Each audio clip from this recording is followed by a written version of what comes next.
श्री स्वामी समर्थ. मित्रांनो, आता महाशिवरात्र आहे आणि बघा महाशिवरात्रीच्या दिवशी आपण सगळेच महादेवाची पूजा करतो. अगदी विधिवत पूजा करतो. पण काही लोकं आहे ना, खूप चुका करतात. जर तुम्ही ह्या चुका केल्या तर महादेव तुम्हाला प्रसन्न होणारच नाही. तर बघा, काही पूजेचे ह्या दिवशी आपल्याला पाळायचे 5 नियम आहेत. ते पुढीलप्रमाणे आहे. बघा, काय करायचंय सगळ्यात पहिले ना, ह्या दिवशी आपल्याला सकाळी उठायचं आहे. शक्यतो जर तुम्हाला शक्य असेल तर सूर्योदयापूर्वीच आपल्याला उठायचं आहे.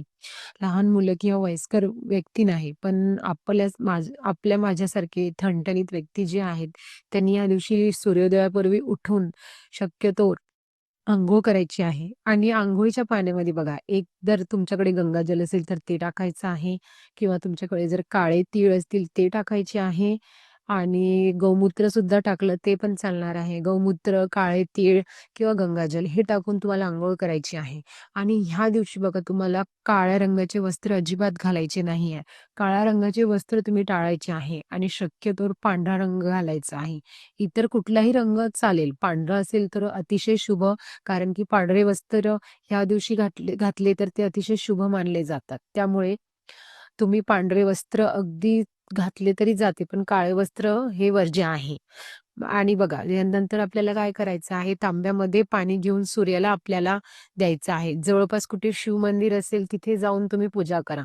पण आणि जर घरामध्ये शिवलिंग असेल तर घरामध्ये पूजा करायची आहे. शिवलिंगावर तुम्हाला अभिषेक करायचा आहे. शिवलिंगाच्या पूजेमध्ये तुम्हाला शिवांच्या पूजेमध्ये बघा धूप, फुलं, फळे, मध, दूध ह्या गोष्टी आपल्याला लागणार आहे. अगदी बघा त्यानंतर धूप वगैरे ओवाळून तुम्हाला काय करायचं आहे, त्या दिवशी महादेवाची आपल्याला छान पूजा करायची आहे. आपलं घर स्वच्छ असायला पाहिजे, आपल्या घराचा उंबरठा स्वच्छ करायला पाहिजे. प्रत्येक सणासुदीला आपण जसं करतो असं सण असल्यासारखंच आपल्याला आपल्या घराला ठेवायचं आहे. यानंतर बघा शिवलिंगावर आपल्याला दूध, दही, मध, तुपाने आपल्याला अभिषेक करायचा आहे. कसं करायचं आहे बघा, याचा ना व्हिडिओ मी तुम्हाला लवकरच तुम्हाला म्हणजे अपलोड करणार आहे आणि त्यानंतर बघा भगवान शंकराच्या पिंडीवर आपल्याला पांढरे फूल व्हायचे आहे. बेलार्पण सुद्धा आपल्याला करायचं आहे. एक तरी बेलार्पण करायचं आहे. तुमच्याकडे अवेलेबल असतील तर तुम्ही 108 फुलं 108 बेलपत्र मार्केटमधून आणायचे आहे. 108 असले तर खूप छान मित्रांनो. नसेल तर एक तरी बेलार्पण तुम्हाला ते महादेवाच्या पिंडीवर अर्पण करायचं आहे. पण ते तुटलेले किंवा खंडित नसावे बघा. बेलपानाला बघा वरती 1 पान असतं ना, साईडला 2 पानं असतात आणि देठ काढून पालतं बेलपान आपल्याला शिवलिंगावर अर्पण करायचं असतं. हे तर आपल्याला करायचंच आहे आणि बघा बेलपान नेहमी विषम संख्येमध्ये आपल्याला अर्पण करायचे असतात. तर पांढरे फूल, बेलपान अर्पण करायचं आहे. यानंतर या दिवशी बघा उपवास करण्याचे पण वेगवेगळे पद्धत आहेत. उपवास या दिवशी संपूर्ण महाशिवरात्रीचा दिवस, संपूर्ण दिवस उपवास धरून तो दुसऱ्या दिवशी आपल्याला सोडायचा असतो. महाशिवरात्रीच्या उपवासामध्ये भगर चालत नाही. भगर ठीक आहे, आपल्याला सगळ्यांना माहितीच आहे. शक्यतो भगर हा शब्द वापरला जातो. मी तुम्हाला स्क्रीनवर पण दाखवते. भगर या उपवासाला खाल्ली जात नाही. ती चालत सुद्धा नाही. तुम्ही साबुदाणा खाऊ शकता. मी तर म्हणते फक्त फळांवर दूध, खजूर, राजगिरा, त्यानंतर शिंगाडा हे पदार्थ तुम्ही खाऊन उपवास करू शकता.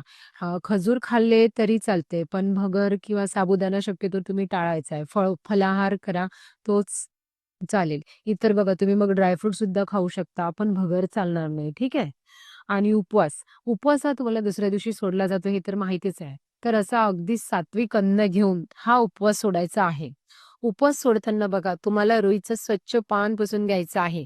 देवघरासमोर ते ठेवून त्याच्यावर दही-भाताचा नैवेद्य अर्पण करायचा आहे. तोच आपण खायचा आहे आणि मगच उपवास सोडायचा आहे. अजून बघा काही या दिवशी अतिशय महत्त्वाचे नियम आहेत, ज्या चुका आपल्याकडून म्हणजे जवळपास 99% लोकांकडून होऊनच जातात. बघा, सुट्टी आहे म्हणून आपण बघा ना काय करतो, केस कापायला जातो. पुरुष मंडळी वगैरे या दिवशी तुम्हाला नखं कापायची नाहीयेत. पुरुषांनी दाढी कटिंग वगैरे करायची नाहीये. महिलांनी पण केस वगैरे कापायचे अजिबात नाहीये.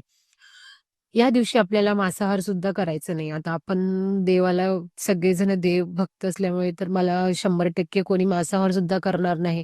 पण मद्यपान, दारू, सिगारेट, तंबाखू असं काही कुठल्याही प्रकारचं व्यसन आपल्याला या दिवशी करायचं नाहीये. हा दिवस अतिशय प्रभावी असल्यामुळे या दिवशी आपल्याला ह्या गोष्टी करायच्या नाहीये. अजून महत्त्वाची गोष्ट म्हणजे या दिवशी आपल्या घरामध्ये कटकटी भांडण होणार नाही याची सुद्धा आपल्याला काळजी घ्यायची आहे. हा दिवस खूप पवित्र आहे. त्यामुळे ह्या चुका करू नका. ह्या गोष्टी बघा, गोष्टी जर दिसायला छोट्या-छोट्या आहे, पण जर तुम्ही चुकीचं वागले, उद्धट बोलले, ह्याचा वाईट परिणाम तुम्हाला महादेवाची शिक्षा दिल्याशिवाय राहणारच नाही. त्यामुळे ह्या गोष्टी आपल्याला पाळायच्या आहे, अगदी आवर्जून. तुम्हाला मुद्दाम घाबरवते वगैरे अशातली गोष्ट नाहीये मित्रांनो. बघा, आपण बऱ्याचशा कथा ऐकलेल्या आहे, की जे महादेव आहे ते क्रोधित झाल्यानंतर त्यांचा तिसरा डोळा ते उघडतात आणि त्यांचा जर शाप एकदा आपल्याला लागला, तर आपल्याला कशातून म्हणजे सुख जे आहे आपल्याला भोगायला सुद्धा मिळणार नाही. त्यामुळे ह्या चुका होऊ देऊ नका. कोणाला पैसे या महत्त्वाच्या दिवशी तुम्ही उधार देऊ नका. मदतीला आलं बघा, पण मदत आपण विचार करून एखादा माणूस सहज उसने मागतोय नाहीये, तर अशा वेळेस मदत करणं टाळा. इतर गोष्टी आहे, कोणालाही हॉस्पिटलायझेशन झालेलं आहे, काही अगदी इमर्जन्सी आहे, तुम्हाला माहिती आहे की खरंच ही व्यक्ती ह्या कारणासाठी पैसे मागते, तर तुम्ही त्या माणसाची मदत करू शकता, त्या माणसाची परिस्थिती बघून. कारण पैसा जे असतं ना, ती लक्ष्मी असते. अशा शुभ दिवशी जर आपण कोणाला पैसा दिला, कोणाला देऊ नये. द्यायचा असेल तर नीट विचार करूनच सगळ्या गोष्टी करायच्या आहेत. शक्यतो संध्याकाळच्या वेळेस कोणाला पैसे उसनं देत नाही, तर सकाळी द्यायचे आहे. ठीक आहे. यानंतर महाशिवरात्रीच्या दिवशी तुम्ही दारामध्ये कोणीही आलं, प्राणी आलं, कोणीही आलं, आपल्या यथाशक्तीने काहीतरी द्या. अगदी सगळंच नाही. पण मी म्हणते ₹5, ₹10, पाणी, घरामध्ये शिजलेलं अन्न, पोळी, भाजी, चपाती जे काही तुमच्या घरामध्ये असेल, जे तुम्हाला शक्य असेल ते तुम्ही देऊ शकता. यानंतर घरामध्ये या दिवशी पुरुष आणि स्त्री आपण महिलांनी कोणीही चप्पल घालायची नाहीये. चामड्याच्या वस्तू आपण वापरायचे नाहीये. या दिवशी म्हणजे बघा लेदरचा बेल्ट असतो, पर्स असते, इतर गोष्टी असतात. माणसांनी पण वॉलेट वगैरे या दिवशी लेदरच्या गोष्टी वापरायच्या नाहीये.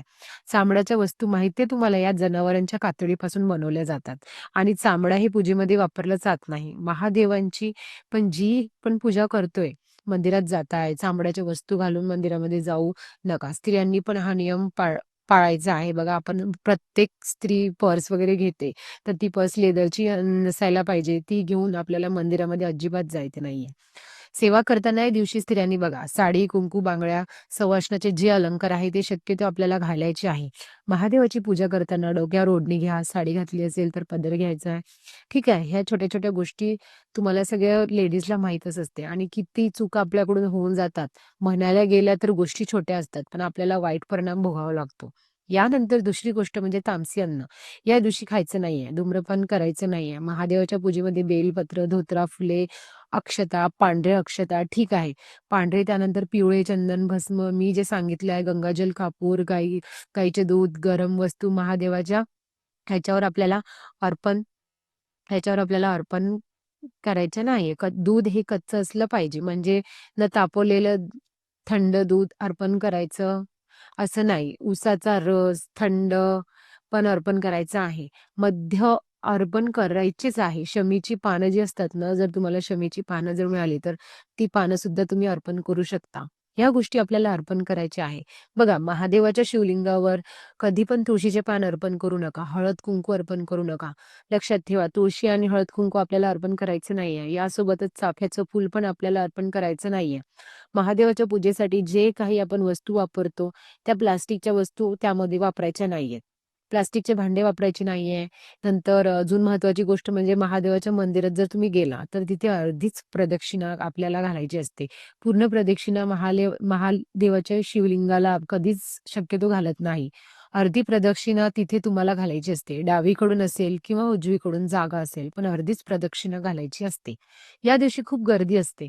म्हणून खूप जण प्रदक्षिणा घालायला मिळाली नाही तरी चालेल आणि शिवलिंगाला पण कधी नतमस्तक ठेवून नमस्कार करायला मिळाला नाही नका, तर हात लावून स्पर्श तुम्ही करून लांबूनच नमस्कार करा, माथा टेकून. ही गोष्ट नेहमीसाठी तुम्ही लक्षात ठेवा. यानंतर दुसरी गोष्ट म्हणजे बघा, या दिवशी ब्रह्मचर्याचे पालन आपल्याला करायचे हा एक महत्त्वाचा नियम आहे मित्रांनो बघा. स्त्रियांनी आणि सगळ्या पुरुषांनी या दिवशी ब्रह्मचर्याचं पालन करायचं आहे.